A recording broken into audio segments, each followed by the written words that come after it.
Shalom Bapak Ibu, Saudara-saudariku yang terkasih dalam Yesus Kristus. Selamat berjumpa lagi dengan saya, Pastor Stefanus Chandra, dalam Insani, Inspirasi Sabda Allah hari ini. Channel renungan yang sama kita cintai ini. Adapun tema renungan kita pada hari ini, Senin 7 Juni 2021 adalah Hidup Baru. Mari kita buka permenungan kita ini dengan doa. Dalam nama Bapa dan Putra dan Roh Kudus. Amin. Ya Yesus yang baik, terima kasih untuk hari baru. Terima kasih untuk undangan suci-Mu guna merenungkan sabda-Mu pagi ini. Kemuliaan bagi-Mu bersama Bapa dan Roh Kudus, Allah memerintah kini dan sepanjang masa. Amin. Bapak Ibu Saudara-saudariku yang terkasih dalam Yesus Kristus, perikopa bacaan Injil yang akan kita jadikan landasan untuk bermenung pagi ini diambil dari perikopa Injil Matius pasal 5 ayat 1 sampai 12. Mari kita bacakan bersama-sama. Ketika Yesus melihat orang banyak itu, naiklah ia ke atas bukit, dan setelah ia duduk, datanglah murid-muridnya kepadanya. Maka Yesus pun mulai berbicara dan mengajar mereka, katanya, "Berbahagialah orang yang miskin di hadapan Allah, karena merekalah yang empunya kerajaan sorga. Berbahagialah orang yang berduka cita, karena mereka akan dihibur. Berbahagialah orang yang lemah lembut, karena mereka akan memiliki bumi. Berbahagialah orang yang lapar dan haus akan kebenaran, karena mereka akan dipuaskan. Berbahagialah orang yang murah hatinya, karena mereka akan beroleh kemurahan. Berbahagialah orang yang suci hatinya, karena mereka akan melihat Allah.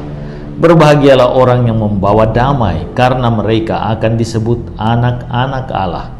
Berbahagialah orang yang dianiaya oleh sebab kebenaran, karena merekalah yang empunya kerajaan sorga. Berbahagialah kamu jika karena aku kamu dicelah dan dianiaya, dan kepadamu difitnahkan segala yang jahat. Bersukacita dan bergembiralah, karena upahmu besar di sorga. Sebab demikian juga telah dianiaya nabi-nabi yang sebelum kamu." Bapak Ibu Saudara-saudariku yang terkasih dalam Yesus Kristus, konsep berbahagia bagi orang Yahudi adalah jika terpenuhinya 3 hal dalam hidup mereka, yakni memiliki tanah, memiliki keturunan, dan berkat melimpah. Janji akan 3 wujud berkat ini dinyatakan dengan tegas dalam janji Allah kepada Abraham. Kita bisa lihat itu dan baca dalam Kejadian pasal 12 ayat 1 sampai 2. Janji Allah dalam wujud 3 hal ini diulanginya berkali-kali dalam seluruh perjanjian lama. Tatkala bangsa Israel diselamatkan dari perbudakan Mesir, janji akan tanah, keturunan, dan berkat digaungkan dengan sangat nyaring di antara orang Israel saat itu. Pemulihan nasib Ayub yang malang juga dinyatakan dengan 3 berkat tersebut. Tanah bagi bangsa Israel adalah anugerah yang harus dipelihara dan dipertahankan sampai kekal. Karena tidak ada satupun manusia Israel yang mau melepas atau menjual tanahnya. Karena tanah bagi mereka adalah simbol eksistensi keluarga di tengah masyarakat Israel. 2 tanda lain yang adalah tanda berkat, yakni memiliki keturunan dan memiliki harta melimpah berupa hasil ternak yang banyak dan hasil ladang yang berlimpah-limpah, adalah tanda penyertaan dan berkat Allah bagi mereka. Pendek kata, orang dikatakan berbahagia dan terberkati jika manusia tersebut memiliki kekayaan atau harta berlimpah. Sifat kebahagiaan dengan demikian sangat materialistis dan duniawi. 8 sabda bahagia yang kita dengarkan pagi ini dari bacaan Injil adalah seruan iman yang sangat revolusioner. Sabda ini mengajari kita tentang hidup yang berkenan kepada Allah. Konsep kebahagiaan murid-murid Yesus memang unik. Kebahagiaan murid Yesus sejatinya bukan berasal dari terpenuhinya aneka kebutuhan material mereka. Para murid Yesus dinyatakan berbahagia jika menjadikan Allah pokok dan andalan utama hidup mereka.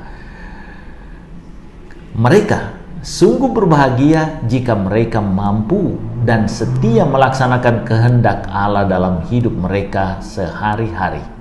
Dengan demikian, ciri bahagia seperti ini sifatnya sangat spiritual dan rohaniah. Karena ukuran kebahagiaan dikembalikan ke masing-masing pribadi. Apakah mereka sungguh-sungguh manusia yang dekat dengan Allah?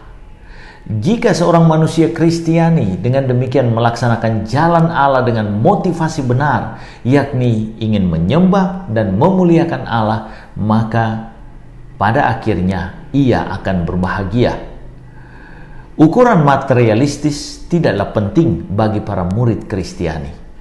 Perbuatan baik pun jika dilakukan dengan motivasi yang keliru, misalnya untuk pamer, tunjuk jago, tidaklah membawa kepada kebahagiaan.